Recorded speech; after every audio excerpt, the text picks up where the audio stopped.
Okay, it's another preview show ahead of another weekend of Breedon Highland League action, another full card.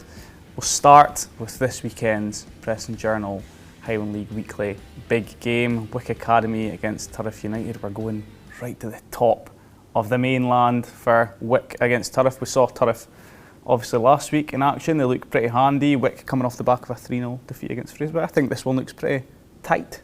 I think so. I'm looking forward to my first trip of the season to Harmsworth Park. It's always a good ground to visit. You're always made extremely welcome, shall we say. And I think for Wick, it's probably a game they're looking at and trying to win. You know, traditionally, all the good Wick sides over their time in the Highland League have had very strong home form. I mean, there was one of the seasons when Gordon Conley was there where they won all their home league fixtures, which, you know, formidable stuff.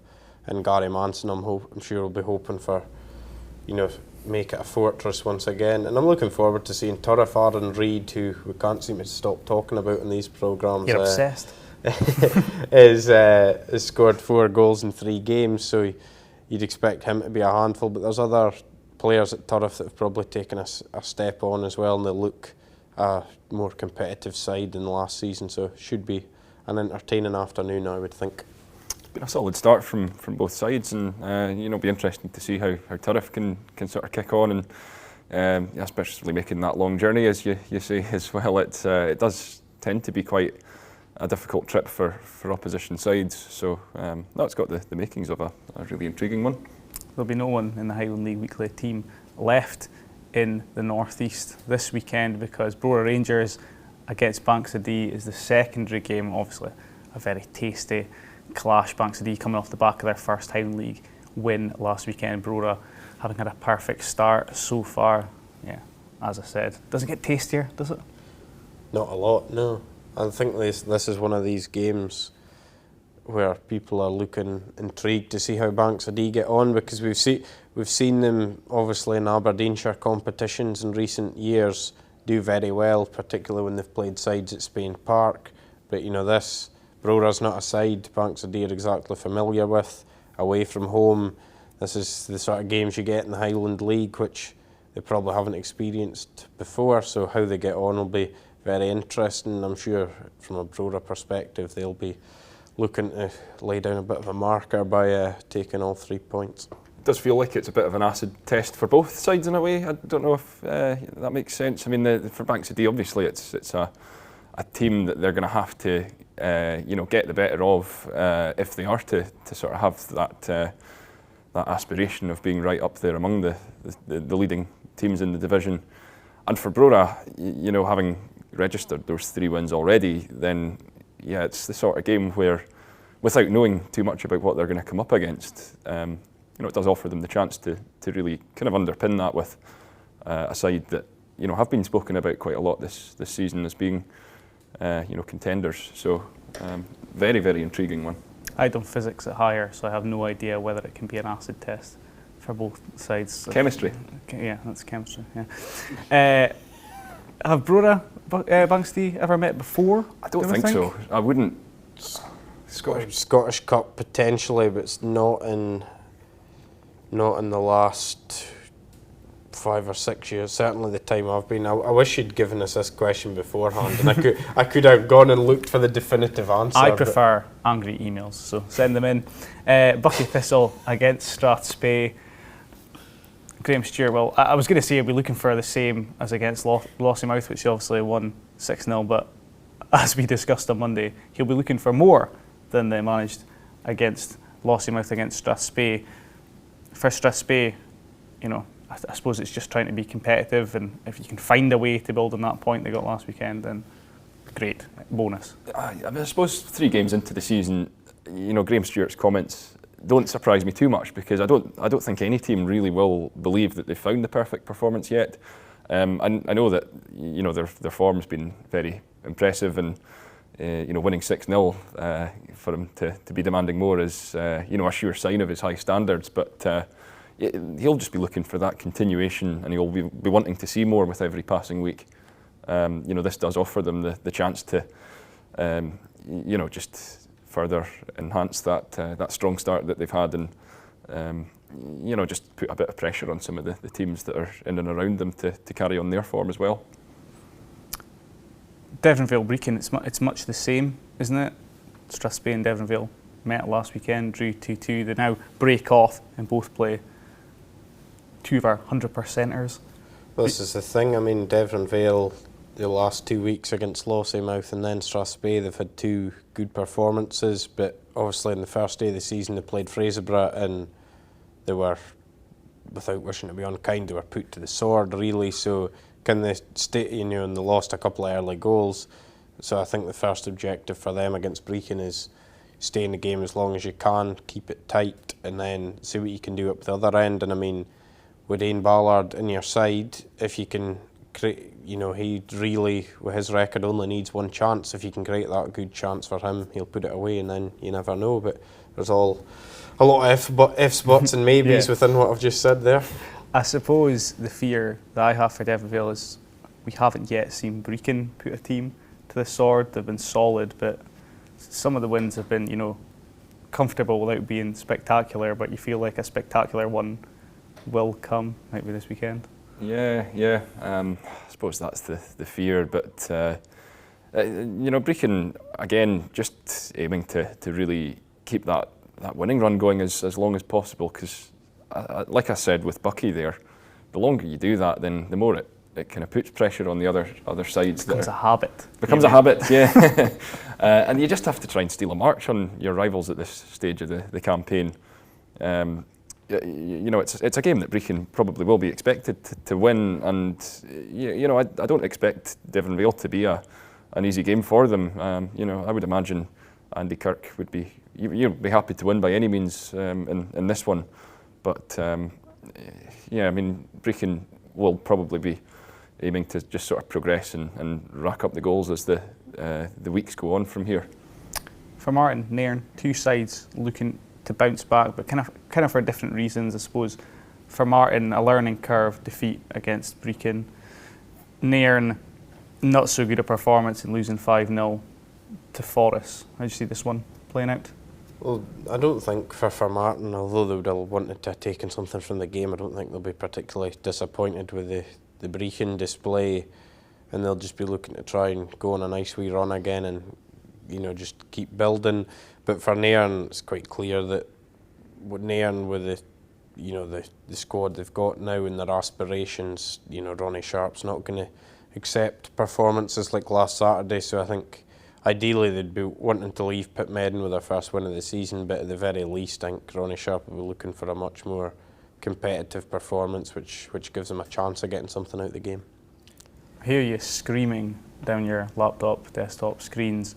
Why aren't you covering the blatant goal fest that's going to take place between Inverurie Local Works 5-0 winners last weekend and Forest Mechanics 5-0 winners last weekend? You've just jinxed that to be 0-0 now. Guaranteed to be 0-0. I suppose defence is on top.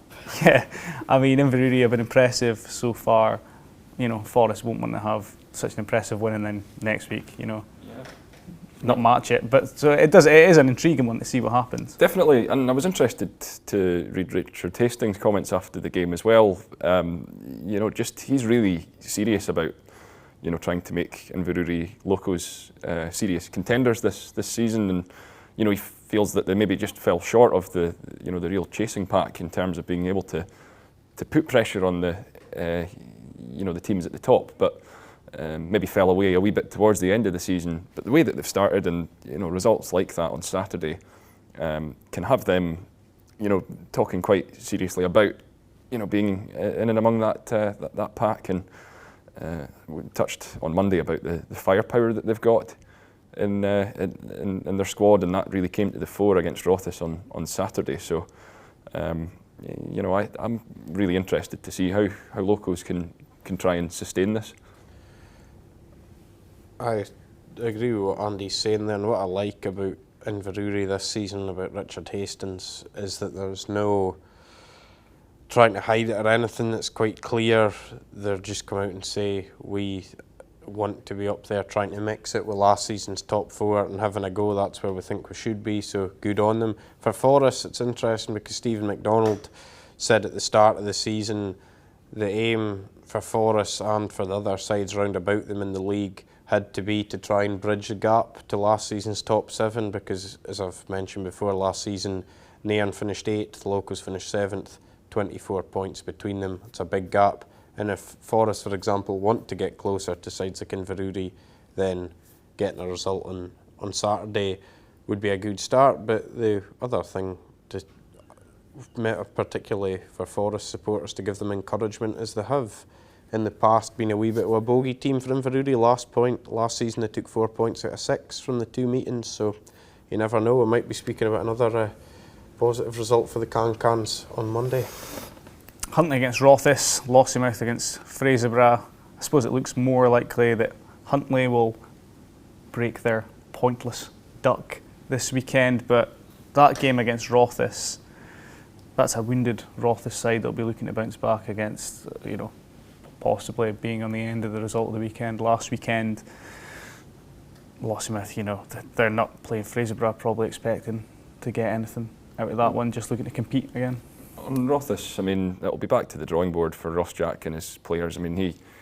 He's described it himself as being probably the worst display in his time there, and it's going to be interesting to see how they bounce back. They will be absolutely eager to ensure it's a one-off, and sometimes when you go through a difficult experience like that, then it can have a galvanising effect, and that's exactly what he's going to be hoping for in that one.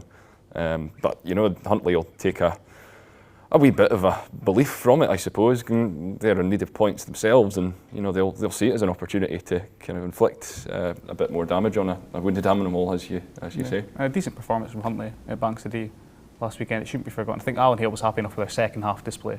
Aye, but when you've conceded 5 goals, it can be difficult to call a performance decent or draw too many positives from it. But they were, to be fair, up until 10 minutes to go, they were still in the game at 3-2.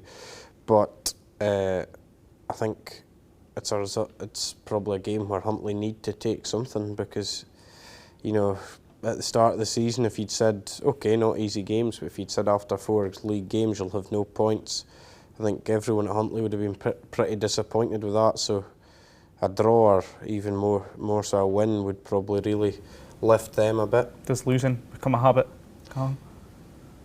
It probably does. You're asking the wrong person. But the other game you mentioned, Lossiemouth against Fraser, doesn't get any easier for Lossie, does it? But Bucky last week.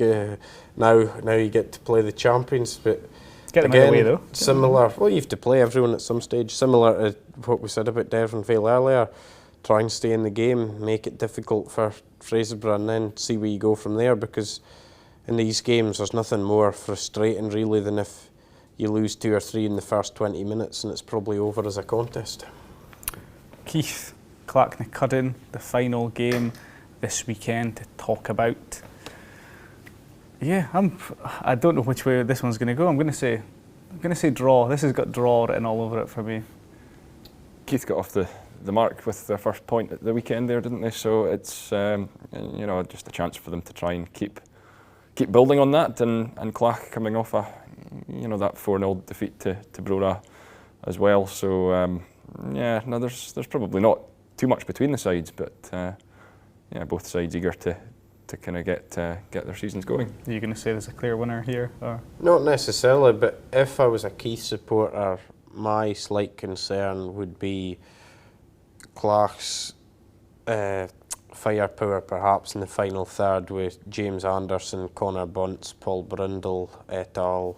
You just wonder if those guys have an on day, if Clach might just have a wee bit too much firepower for Keith. But I'm sure I'll be proven totally wrong once we see the scores on Saturday, but we'll see. Yeah, I zoned out after et al. Because I was like, what language is that? Anyway, that's all the games coming up in the Breedon Highland League this weekend. We'll be back on Monday with highlights of Wick Academy, Turriff United, reaction from that one as well as highlights from Brora Rangers against Banks of Dee at Dudgeon Park. Join us then, 7 p.m. on the Press and Journal. Enjoy the football beforehand.